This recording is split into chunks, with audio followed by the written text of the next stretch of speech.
express our viewpoint. It is not a final meeting. Nothing will happen out of this meeting. We have right to express our meeting. We are holding the meeting.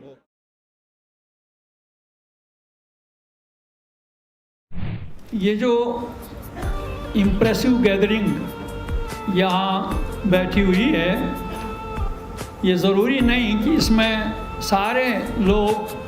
Jammu Kashmir کے عوام کی جدوجہد آزادی کے ساتھ ہوں، اور یہ جو یہاں بینر لگا ہے کہ آزادی از دا اونلی وے، ضروری نہیں کہ اس کے ساتھ سب اتفاق رکھتے ہوں، لیکن ہم سب میں ایک چیز مشترک ہے کہ ہم انسان ہیں، سارے لوگ ہم انسان ہیں۔ اگر ہم اپنی اس پہلی حیثیت کو اپنا مقام دے دیں، اپنا مرتبہ دے دیں کہ بھائی ہم سب انسان ہیں، تو ہمیں انسان کے ساتھ احترام کرنا چاہیے، ہمیں انسان کے ساتھ محبت رکھنی چاہیے، ہمیں انسان کے جذبات کی قدر کرنی چاہیے، چاہے وہ ہماری بات کے ساتھ اتفاق کرتا ہو یا نہ کرتا ہو، لیکن بحیثیت انسان کے ہمیں ہر انسان کا احترام کرنا چاہیے۔ خیالات میں اختلاف ہو سکتا ہے، جذبات میں اختلاف ہو سکتا ہے، نظریات اور آئیڈیالوجیز میں اختلاف ہو سکتا ہے، رنگ کا اختلاف ہو سکتا ہے، زبان کا اختلاف ہو سکتا ہے، وطن کا اختلاف ہو سکتا ہے، آئیڈیالوجیز کا اختلاف ہو سکتا ہے، یہ اختلاف ہو سکتے ہیں، لیکن اختلافات کو برداشت کرنے کی قوت اپنے اندر پیدا کرنا انسان کی بڑی خوبی ہے۔ اس لیے میں نے قرآن پاک کی جو آیت آپ کے سامنے پڑھی ہے، اس میں آپ دیکھیں گے کہ ہمیں بہت زیادہ تاکید کی گئی ہے کہ وَلَقَدْ كَرَّمْنَا بَنِي آدَمَ، انسان کو پیدا کرنے والے نے اعلان کیا ہے کہ میں انسان کو میں نے عزت بخشی ہے، انسان کو میں نے احترام بخشا ہے، انسان کو میں نے قدر و منزلت عطا کی ہے۔ یہ ہم نہیں کہتے، یہ انسان کو پیدا کرنے والا کہہ رہا ہے کہ بھائی ہم نے انسان کو عزت بخشی ہے۔ اب اگر اس نے انسان کو پیدا کرنے والے نے اگر انسان کو عزت بخشی ہے، تو اگر ہم اس کی عزت نہ کریں تو ہم اپنے پیدا کرنے والے کی عزت کا خیال نہیں رکھتے اور اس کا ہم احترام نہیں کرتے۔ یہ بنیادی ضرورت ہے اس بات کی کہ بھائی ہمارے اس جو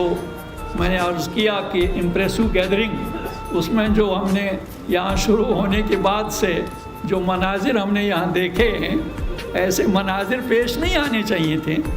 بڑا اچھا ہوتا، پورے اطمینان کے ساتھ تقاریر ہو جاتی ہیں، آپ لوگ بات سنتے، ٹھیک ہے آپ میں سے کسی کو اختلاف ہو سکتا ہے اور آپ نے اختلاف کا اظہار بھی کیا، لیکن بہرحال بات سمجھنے کی کوشش کرنی چاہیے۔ بات یہ ہے کہ جموں کشمیر کا مسئلہ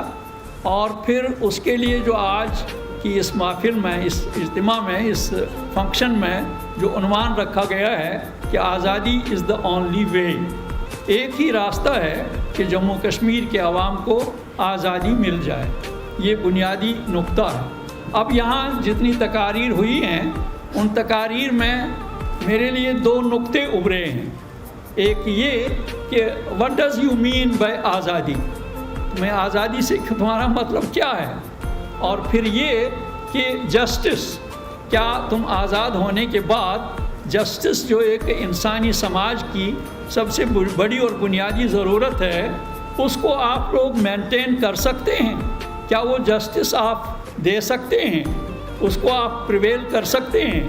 یہ دو نقطے ہیں اور ان کی میں انشاءاللہ آپ کے سامنے وضاحت کروں گا کہ پہلا نقطہ یہ ہے کہ بھائی آزادی، دلی میں بیٹھ کر یا دلی والوں کے ساتھ یا دلی میں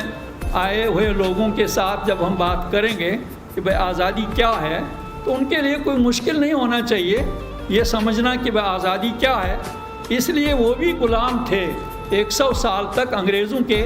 اور انگریزوں کے اقتدار اور انگریزوں کی بالادستی کے خلاف انہوں نے جب جدوجہد شروع کی، انہوں نے بھی کہا کہ آزادی، ہمیں آزادی چاہیے۔ وہ آزادی چاہتے تھے برٹش رول کے خلاف، اور جو برٹش برطانوی جو سامراج یہاں مسلط تھا،